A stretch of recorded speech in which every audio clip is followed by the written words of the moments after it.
اور اس میں حماس جو نوجوان ہیں اس میں جب بھرتی کی جاتی ہے اس فوج میں تو سب سے پہلی ایڈمیشن کی شرط ہے حافظ قرآن ہونا.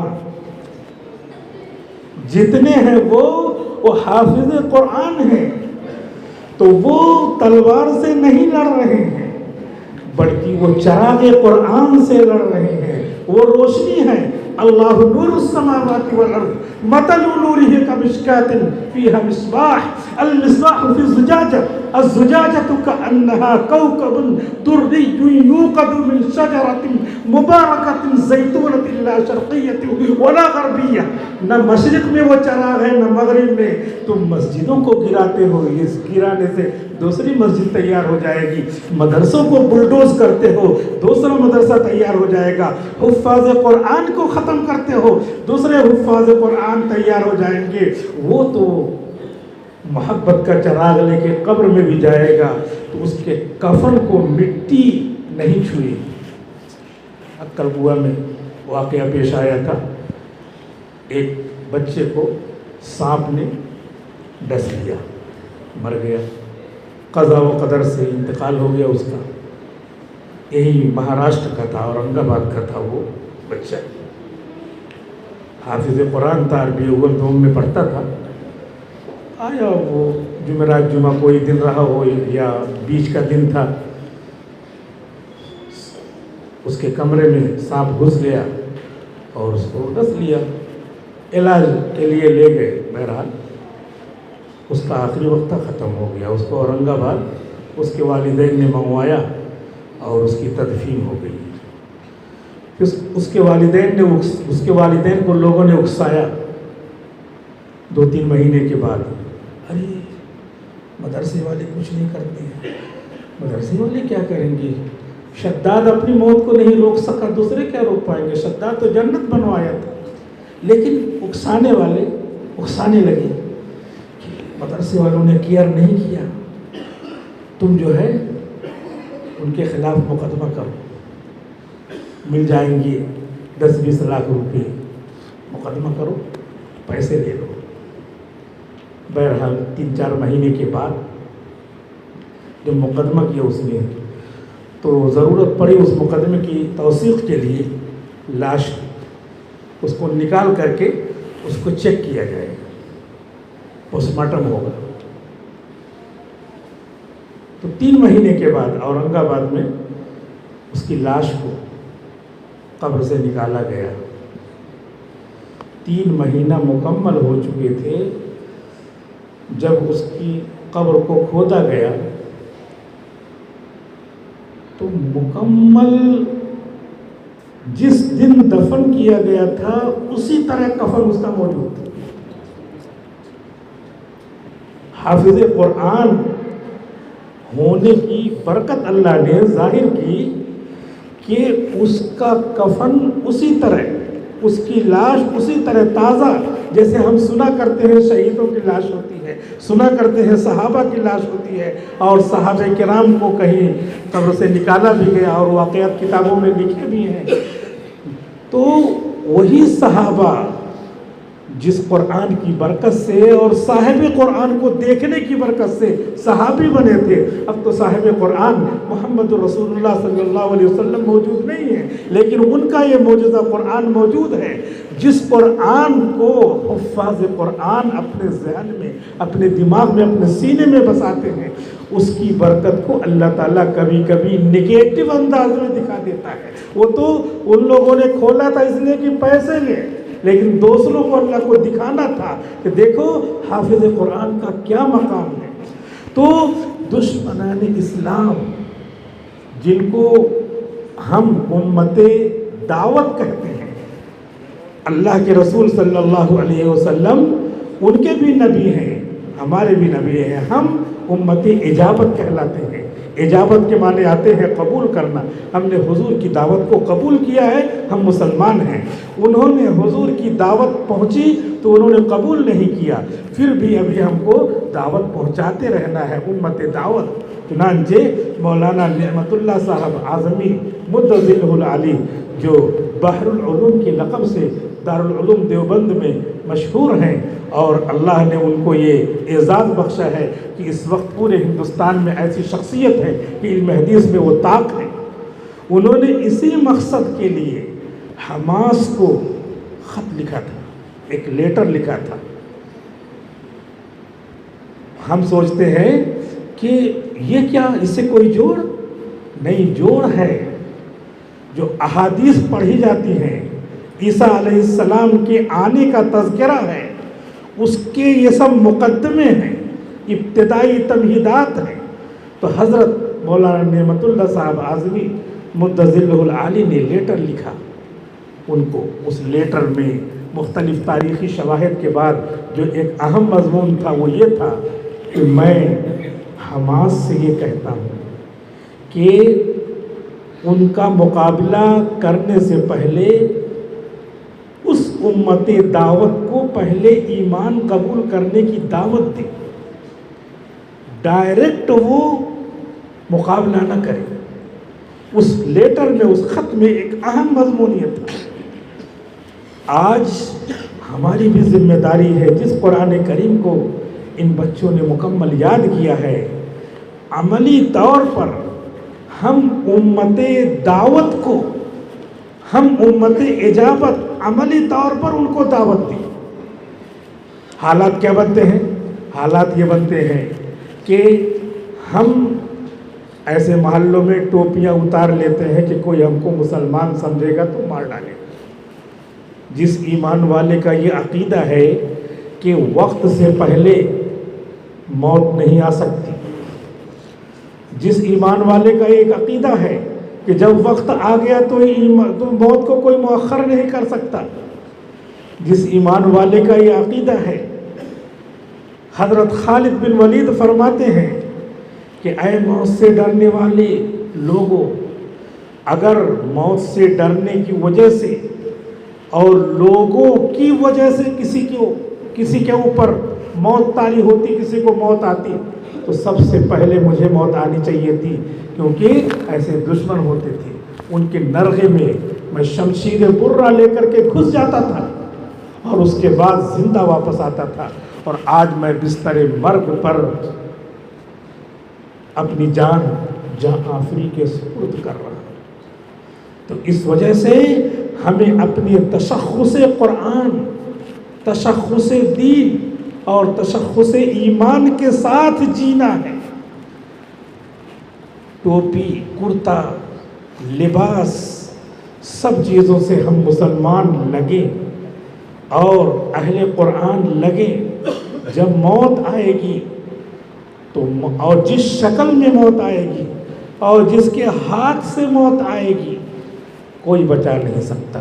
اس لیے اس ایمانی جذبے کو، جو قرآن سے ماخوذ جذبہ ہے کہ جس وقت موت آئے گی اس سے ادھر ادھر ذرا بھی نہیں ہوگی، تو ہم اس عقیدے کو ریوائز کریں، ذہن میں رکھیں۔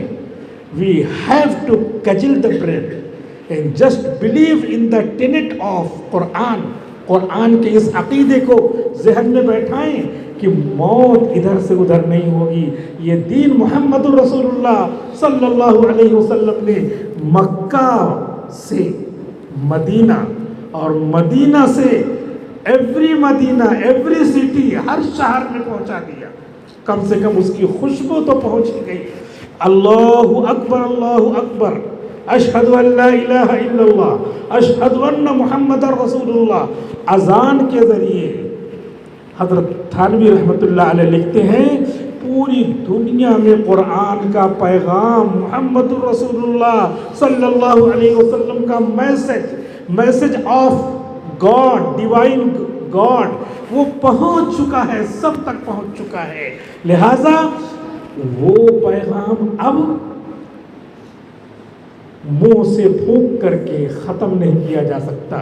جتنی کوششیں ہو رہی ہیں مدرسوں کو بلڈوز کرنے کی، جتنی کوششیں ہو رہی ہیں حفاظ قرآن کو شہید کرنے، ختم کرنے کی، جتنی کوششیں ہو رہی ہیں اسلام کا خاتمہ کرنے کی، وہ ساری کوششیں اس سے کہیں زیادہ ماضی میں لوگ کر چکے ہیں۔ لیکن اس کے باوجود یہ زندہ ہے. کیسے زندہ ہے؟ جیسے موسیٰ علیہ السلام زندہ ہے.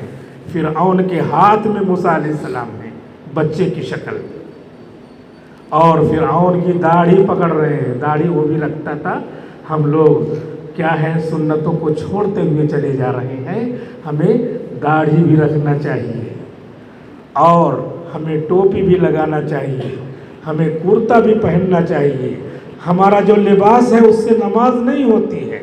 ہمارے پینٹ میں 21 جگہ پھٹا رہتا ہے، اور اس پھٹنے کو فیشن مان لیا گیا ہے. دکان پر جاتے ہیں تو گنتے ہیں 1 2 3 4، ہاں 21 ہے برابر، اب پیسہ دیں. پہلے زمانہ یہ تھا کہ یہاں انصاری حضرات بیٹھے ہوئے ہیں تو چھیر ہوتی تھی کپڑے میں، تو اگر وہ 100 روپے میٹر ہوتا تھا تو چھیر کی وجہ سے 40 روپے میٹر ہو جاتا تھا. آج باقاعدہ پھٹن کو فیشن بنا لیا گیا ہے. تو چاہے جتنا فیشن ترقی کر جائے، لیکن اسلام جو قرآن سے ماخوذ ہے اور ان بچوں نے سنایا ہے، وہ اسلام یہ بتلاتا ہے کہ ناف سے لے کر کے گھٹنے تک اگر کہیں بھی سطر تھوڑی دیر کے لیے بھی سبحان اللہ کہنے کے بقدر کھل گیا تو نماز نہیں ہوگی. جیسے تھوڑی دیر کے لیے، پورا 24 گھنٹے میں تھوڑی دیر کے لیے ہم نے پانی پی لیا، بس تھوڑا سا. روزے کی حالت میں سحری کھایا اور اس کے بعد شام کو افطاری کریں گے، بیچ میں بس ایسے ایک قطرہ اندر چلا گیا، تو جیسے ایک قطرہ اندر چلے جانے میں تھوڑی دیر کے لیے تو گیا تھا تو روزہ ٹوٹ جاتا ہے. ایسے نماز ناف سے لے کے گھٹنے تک جہاں جو چھپانا ضروری ہے اس میں سے ذرا بھی کھل گیا تو نماز نہیں ہوگی. پیچھے سے معاف فرمائے، ہمارے یہ سب لوگ ہیں اور مسلمان بھائی ہیں، پیچھے سے یہاں ناف کے سائز سے لے کر کے پیچھے تک جو پینٹ رہتی ہے، تو جب وہ سجدے میں جاتے ہیں تو پورا جو ہے سطر کھلی ہوئی رہتی ہے. اور ایسی حالت میں جس کی نظر پڑ جائے تو فقہائے کرام لکھتے ہیں کہ اس نمازی، اب نماز میں ہے تو کیا جائے گا اٹھ کر کے، اگر نماز سے باہر ہے تو اس جگہ نظر پڑ جانے پر وضو کرنا مستحب ہے. وضو تو ٹوٹے گا نہیں، لیکن پھر سے وضو کر کے آئیے. وضو کرنا مستحب ہو جاتا ہے اور اس کی نماز تو چلی جاتی ہے.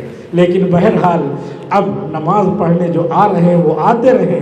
البتہ یہ ہے کہ اپنے لباس کو جو قرآن سے سیکھا گیا، کیونکہ نبی نے جو کچھ سکھایا ہے کان خلقہ القرآن، وہ قرآن ہے، تو وہ لباس اللہ کے رسول صلی اللہ علیہ وسلم کا لباس ہے. یہ جو کرتا پیجامہ اور یہ جو ٹوپی ہے یہ اسلامی لباس ہے، کیونکہ ہدایہ میں حدیث آئی ہے ما رآء المؤمنون حسنا فهو عند اللہ حسن. جو اس وقت کے کامل اہل ایمان جس لباس کو، جس چیز کو پسند کریں، وہی اللہ کے نزدیک پسندیدہ ہے. اس حدیث سے استنباط کیا ہے کہ جو وقت چل رہا ہے اس وقت کے علماء جو لباس پہنتے ہیں وہی شرعی لباس کہلائے گا. لہذا اس شرعی لباس کی طرف آئیں اور یہ بھی جان لیں کہ اللہ کے گھر جانے کے لیے، جیسے تمام جگہوں پہ کالج میں جانے کے لیے ایک لباس یونیفارم مقرر رہتا ہے، یہاں تک کہ ہاسپٹل میں جانے کے لیے بھی یونیفارم مقرر رہتا ہے. ہاسپٹل میں گئے آپریشن کرنا ہے، وہ اپنا لباس پہنا دے گا، ڈریس.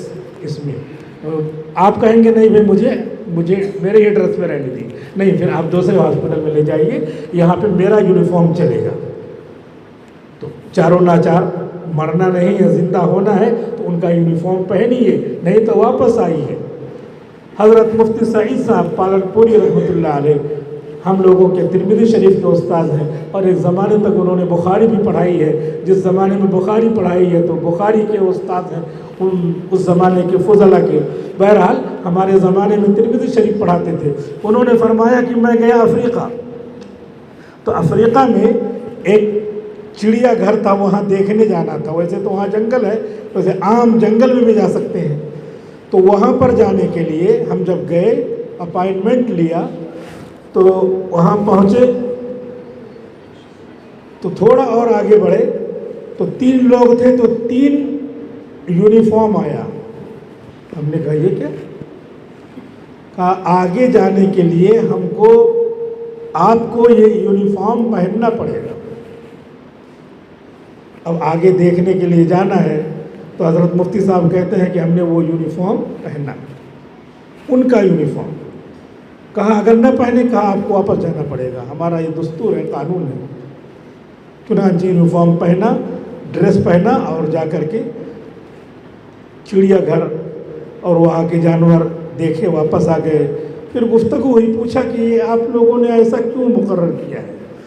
تو انہوں نے کہا لاجیکلی یہ ہے کہ یہاں پہ ہم لوگ اسی یونیفارم میں جاتے ہیں، اور جو کوئی نیا آدمی آئے گا اور عام لباس میں رہے گا تو ہمارے یہ جانور ڈر جائیں گے، وہ ادھر ادھر بدکنے لگیں گے. بہرحال عقلی طور پہ انہوں نے یہ وجہ بتائی. لیکن حضرت مفتی سعید صاحب رحمۃ اللہ علیہ آگے فرماتے ہیں کہ دنیا میں اس طرح تمام بڑی بڑی جگہوں کے لیے ڈریس ہے، یونیفارم ہے. ان تمام جگہوں کو پیدا کرنے والا اللہ ہے، ان تمام جگہوں میں کام کرنے والوں کو پیدا کرنے والا اللہ ہے.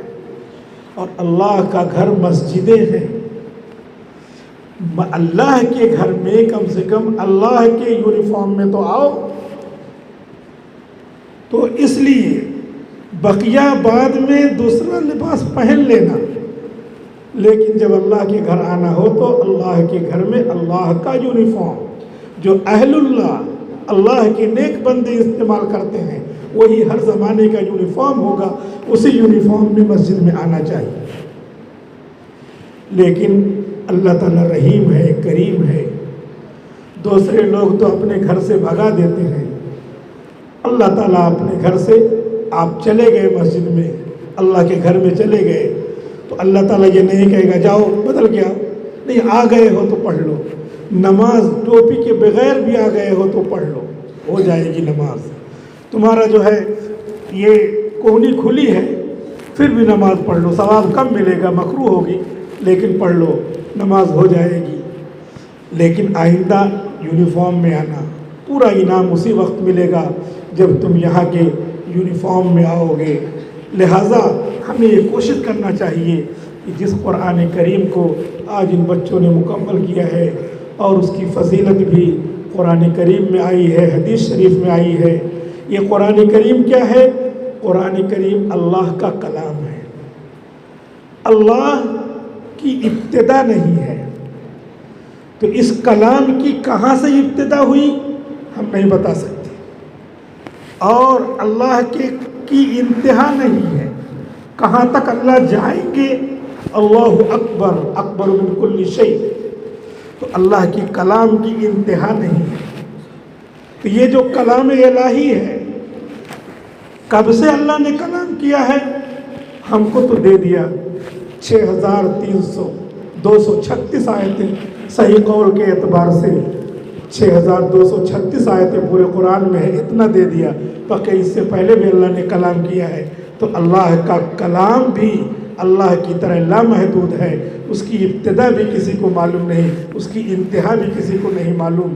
تو اللہ لامحدود، اللہ کا کلام لامحدود، تو اس پر ملنے والا انعام بھی لامحدود ہوگا. اس وجہ سے حفاظ قرآن کو دنیا میں بھی انعام ملے گا، ملتا رہے گا لامحدود. پتہ نہیں چلے گا کہ کہاں سے انعام آتا ہے کہاں سے نہیں. کبھی کبھی تو مثبت انداز میں انعام آتا ہے، کبھی منفی انداز میں انعام آتا ہے. مولانا اشرف علی تھانوی رحمۃ اللہ علیہ فرماتے ہیں کہ ایک حافظ صاحب آئے، ان کو تجوید پڑھنا تھا. قاری عبدالرحمن صاحب پانی پتی کے پاس آئے پڑھنے. پہلے زمانے میں یہ رہتا تھا کہ مدرسہ انتظام نہیں کرتا تھا، جس کے پاس پڑھنا ہو پڑھو، اور جس گاؤں میں گاؤں والے انتظام کر دیتے تھے، نہیں تو خود آدمی انتظام کرتا تھا. تو وہ تجوید پڑھ رہے تھے، کہیں انتظام نہیں تھا. تو وہاں پہ یہ تھا کہ کسی کا انتقال ہو جائے تو 40 دن کسی حافظ قرآن کو، کسی مولانا صاحب، مولوی صاحب کو کھانا کھلاتے تھے. تب ان کا انتظام نہیں تھا. تو ایک آدمی کا انتقال ہو گیا. قاری صاحب نے پوچھا کہ کہیں کھانے کا نظم ہے؟ کہا ہاں جو ہے فلاں جگہ سے کھانا آیا ہے اور انہوں نے کہا 40 دن کھلائیں گے. کہا ٹھیک ہے پھر پڑھو اب میرے پاس. قاری صاحب نے ابھی والضحیٰ کے ذریعے تجوید کا ایک باب سنایا. اس طرح پورا باب ہے. 4 5 سال فن تجوید میں لگاتے ہیں. کوئی معمولی نہیں. آپ کے علاقے میں جو مکمل اور محفوظ اور مشہور قرآن سے پڑھے ہوئے یہ حضرات ہیں. قاری شرف الدین صاحب مدظلہ اور قاری حسین صاحب یہ سب ساتھی ہیں. ایک ہی استاذ کے پاس پڑھے ہوئے ہیں. یہ فن جو ہے یہاں پر آیا ہوا ہے. بہرحال اسی فن کو حاصل کرنے کے لیے وہ گئے تھے کہ فن حاصل کرنا ہم کو اور اس میں وقت لگے گا. تو 40 دن کھانے کا انتظام ہو گیا. قاری صاحب نے کہا چلو 40 دن تو ہو گیا, 40 دن پڑھتے ہیں, پڑھنے آیا کرو. اب اس کے بعد پھر جو ہے 39 دن ہو گیا. اب یہ سوچ رہے ہیں کہ اب تو قاری صاحب مجھے جانا پڑے گا, آپ نے تو بہت ساری چیزیں پڑھائی ہیں ہم کو. 40واں دن ہوا, آخری دن کھانا آیا. تو اسی دن کیا ہوا, اسی دن ایک صاحب کا بھی اور بلاوا آ گیا اللہ کے پاس, وہ بھی چلے گئے. تو چونکہ دستور تھا ان لوگوں کا کہ 40 دن کھانا کھلانا ہے, تو اس بچے کا اور انتظام ہو گیا 40 دن کے. 40 دن کھانا کھایا اور قاری صاحب کے پاس پڑھتے رہے. وقت گزرتے گزرتے 39 دن ہوا. پھر 40ویں دن یہ اللہ سے لو لگایا کہ اب کیا ہوگا, قاری صاحب کے پاس پڑھنا نہیں ملے گا, کھانے کا نظم نہیں ہوگا, تو پھر کیسے ہم پڑھیں گے. تو کھلانے والوں کا بھی حصہ ہے پڑھنے والوں میں.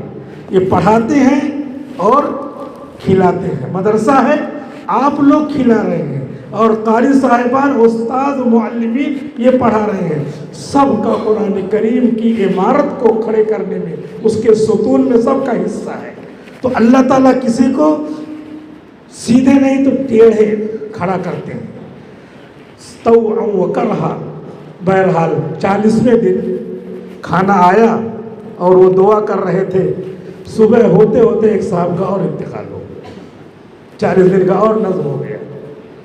اب قاری صاحب نے, مسجد میں لوگ آئے, قاری صاحب نے تقریر کی کہ بھئی ہمارے ہاں ایک ایسے طالب علم آئے ہیں, لگ رہا ہے وہ پورے علاقے کو کھا جائیں گے, جلد ہی ان کے کھانے کا نظم کرو.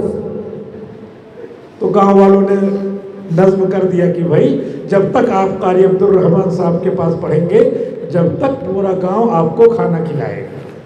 تو پوزیٹو نہیں, نگیٹو بھی اللہ تعالیٰ اس کی برکتیں دکھاتے ہیں. تو قرآن کریم جو اللہ کا کلام ہے, اللہ لمٹ لیس ہے. کہاں سے ہے, کہاں تک ہے, یہ کوئی نہیں بتا سکتا. تو اللہ کی ذات سے نکلنے والا کلام,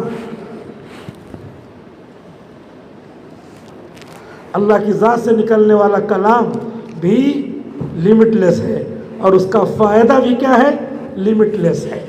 لہٰذا یہ لمٹ آخرت میں بھی پڑھتا جا, چڑھتا جا سے ظاہر ہو گئی ہے. اس کے بعد جو ہے حضرت تھانوی رحمۃ اللہ علیہ لکھتے ہیں ہدی للمتقین. اس میں تنوین تکسیر کے لیے ہے. اس کا مطلب یہ ہے کہ یہ قرآن جو ہدایت ہے اس کے درجے, اس کی لمٹ نہیں ہے, لمٹ لیس درجے.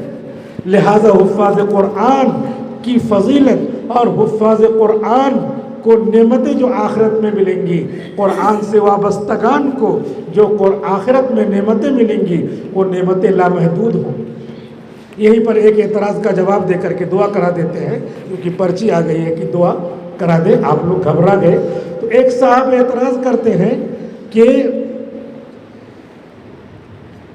کافر 60-70 سال دنیا میں زندہ رہتے ہیں, تو اللہ تعالیٰ ان کو ہمیشہ جہنم میں کیوں ڈالیں گے. ہمیشہ جہنم میں, اللہ تعالیٰ عادل ہے, منصف ہے, اور عادل اور منصف کا کام یہ ہے کہ جتنا گناہ کرے اتنی ہی سزا ہو. تو اس نے 60 سال گناہ کیا تو 60 سال کی سزا ہو کر کے اس کو چھوڑ دینا چاہیے. ایسا اعتراض ہوتا ہے. تو یہ جو تقریر شروع ہوئی اور قرآن کریم کی برکات و فضیلت شروع ہوئی, اسی میں یہ جواب نکلتا ہے کہ وہ لوگ جو کافر ہیں, تو کافر کا مطلب ہوتا ہے اللہ کو نہ ماننا, اور اللہ لمٹ لیس ہے, کہاں سے ہے کہاں تک ہے یہ معلوم نہیں.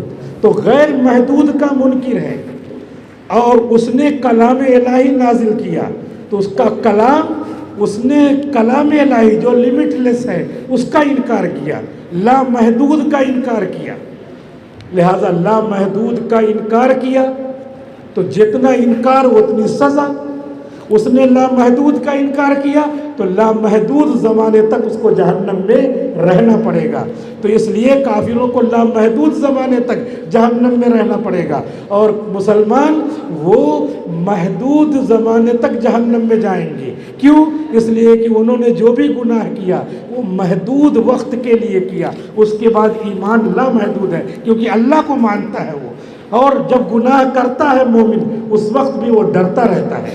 تو ڈرتے ڈرتے، اسی لیے مولانا اشرف علی تھانوی رحمۃ اللہ علیہ لکھتے ہیں کہ کسی مسلمان کو گناہ کرنے میں بھی لذت نہیں مل سکتی کیونکہ وہ ڈرتا ہی رہتا ہے، ایمان رہتا ہے وہ. چنانچہ حدیث میں آتا ہے کہ چوری کرنے والا چور، زنا کرنے والا زانی جب زنا کرتا ہے، چوری کرتا ہے تو ایمان نکل کر کے اوپر سے سایہ کیے رہتا ہے. ظاہر سی بات ہے سایہ کیے رہے گا تو سایہ کی وجہ سے آدمی اس کی تاثیر محسوس کرے گا. اسی وجہ سے ایمان والا جب گناہ کرتا ہے تو گناہ کی جو لذت ہے وہ کم رہتی ہے، کم ہو جاتی ہے. کیوں؟ اس لیے کہ ایمان اس کے ساتھ لگا ہوا ہے. تو اس لیے ایمان والوں کو گناہ مکمل چھوڑ دینا چاہیے، اس لیے کہ قرآن یہ لامحدود ہے، اور لامحدود زمانے تک کے لیے اس کو قرآن پر ایمان کی برکت سے جنت ملے گی، اور تمام مسلمانوں کو جہنم سے نکال کر کے جنت میں ڈالا جائے گا. حضور کو کہا جائے گا کہ جتنے بھی قرآن کو ماننے والے تھے سب کو آپ جہنم سے نکال لائیں. چنانچہ نکال کر کے لے آئیں گے. اس کے بعد پھر اللہ تعالیٰ کہیں گے کوئی بچا؟ اللہ کے رسول کہیں گے اب کوئی نہیں بچا. اللہ تعالیٰ کہیں گے ابھی آپ کو نہیں معلوم، اب میں نکالتا ہوں کون کون میرے اوپر یعنی میرے قرآن پہ ایمان رکھتا تھا، میں نکال کے لاتا ہوں. چنانچہ بے شمار شخصیات ایسی ہوں گی جو قرآن پر ایمان رکھیں گی لیکن نبی بھی نکال چکے ہوں گے، جہنم سے جنت میں لا چکے ہوں گے، نبی کو بھی پتہ نہیں ہوگا، اور جو ہے اللہ تعالیٰ نکال کے لائیں گے. مشکات شریف میں حدیث موجود ہے اللہ تعالیٰ بہت سارے ایمان بالقرآن رکھنے والے کو جہنم سے نکال کر اپنے فضل سے کہ اب تم بھی جنت میں آ جاؤ، تم میرے کلام کو مانتے تھے. لہذا اس کلام کی یہ مجلس تھی. اب مجلس اختتام کو پہنچی. وآخر دعوانا الحمدللہ رب العالمین. دعا کر لیتے ہیں، اس موقع پر دعا بھی قبول ہوتی ہے اور علماء کرام موجود ہیں. پتہ نہیں کون اللہ کی نظر میں کتنا مقبول ہے. یہ حفاظ کرام ہیں جو اتنی فضیلت والے ہیں، وہ مجلس میں موجود ہیں. سفید داڑھی والے موجود ہیں جن کی برکت سے دعائیں قبول ہوتی ہیں. معصوم ہیں، ان کی برکت سے دعائیں قبول ہوتی ہیں. ادارے کے لیے، اپنے لیے، اپنی ضروریات کے لیے مختصر طور پہ دعا کر لیتے ہیں. اللہ تعالیٰ ہماری تمام آرزوئیں پوری فرمائے. درود شریف پڑھ لیں. الحمد للہ رب العالمین والصلاة والسلام على سید الانبیاء والمرسلین. ربنا آتنا فی الدنیا حسنہ وفی الآخرة حسنہ وقنا عذاب النار وادخلنا الجنة مع الابرار. یا عزیز یا غفار یا رب العالمین. لا الہ الا اللہ الحلیم الکریم. سبحان اللہ رب العرش العظیم والحمد للہ رب العالمین. نسألک موجبات رحمتک وعزائم مغفرتک والغنیمة من كل بر والسلامة من كل إثم. لا تدع لنا ذنبا إلا غفرته ولا هما إلا فرجته ولا دينا إلا قضيته ولا مرضا إلا شفيته ولا حاجة من حوائج الدنيا والآخرة إلا قضيتها يا أرحم الراحمين یا اکرم الاکرمین. ہم سب کے گناہوں خطاؤں کو یا اللہ اپنے فضل سے بخش دے. یا اللہ ہمارے گناہوں کو نیکیوں سے بدل دے. یا اللہ ہم سب سے راضی ہو جا. رضا والے اعمال کرنے کی توفیق عطا فرما. یا اللہ تیرے کلام پاک کو جن حفاظ نے حفظ کیا ہے، یاد کیا ہے، یا اللہ ان کو محض اپنے فضل و کرم سے قبول فرما.